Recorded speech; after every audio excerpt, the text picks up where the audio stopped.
Volodymyr Zelensky a refusé d'épargner la vie des milliers de soldats ukrainiens encerclés par l'armée russe près de la région de Koursk, malgré la proposition de Vladimir Poutine de donner l'ordre à ses unités de se rendre. L'Ukraine accomplit sa mission dans la région de Koursk. Les militaires ukrainiens s'y trouvent et s'y trouveront tant que nous aurons besoin de cette opération. Nous avons renforcé nos positions à l'est de notre État. Et comme je l'ai déjà dit, je pense que les objectifs de l'opération de Koursk ont été atteints au maximum. Alors que Poutine dit que nos gars sont encerclés, ils y restent, en montrant que ce n'est pas le cas et que ce n'est pas Poutine qui décide quand et où nos gars doivent se retirer.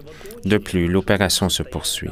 Quand quelqu'un se retire, on peut penser qu'il a fui, mais il se retire en fait pour occuper un autre point. Après que les troupes russes ont libéré la quasi-totalité des territoires occupés dans la région de Koursk, y compris la ville de Soudja, Donald Trump a lancé publiquement à la Russie un appel à épargner des milliers de soldats ukrainiens encerclés.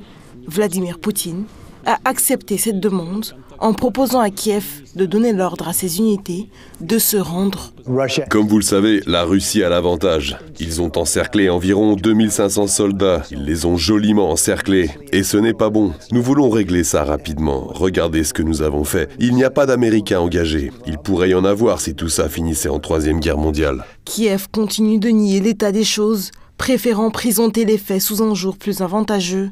Ainsi, le ministre ukrainien de la Défense, Rustam Umerov, a qualifié la fuite de l'armée ukrainienne de la région de Koursk de redéploiement programmé. Il a également affirmé qu'aucune unité n'avait été encerclée.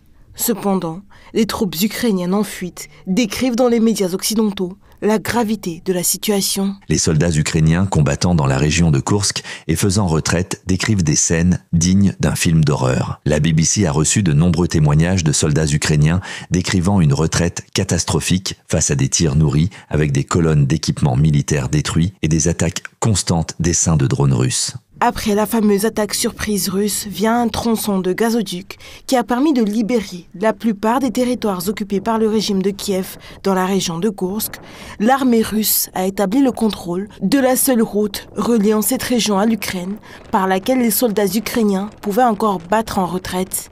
La libération des territoires de la région de Koursk a permis de révéler des nombreux crimes de guerre commis par le régime de Kiev à l'encontre des civils russes.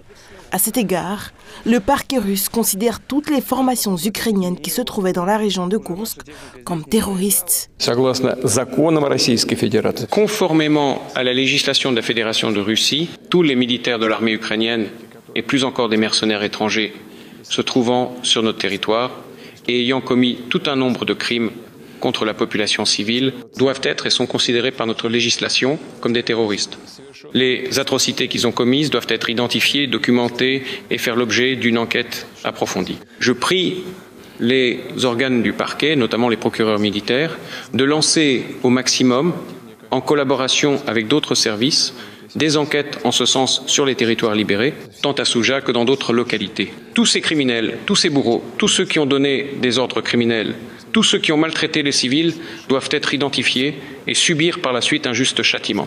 Le nouveau président des États-Unis, qui tente de parvenir à la paix en Ukraine, semble se soucier davantage du sort des militaires ukrainiens que leur propre président illégitime, qui prétend toujours que l'armée ukrainienne aurait atteint ses objectifs dans la région de Koursk, alors que les meilleures troupes ukrainiennes se retrouvent désormais encerclées.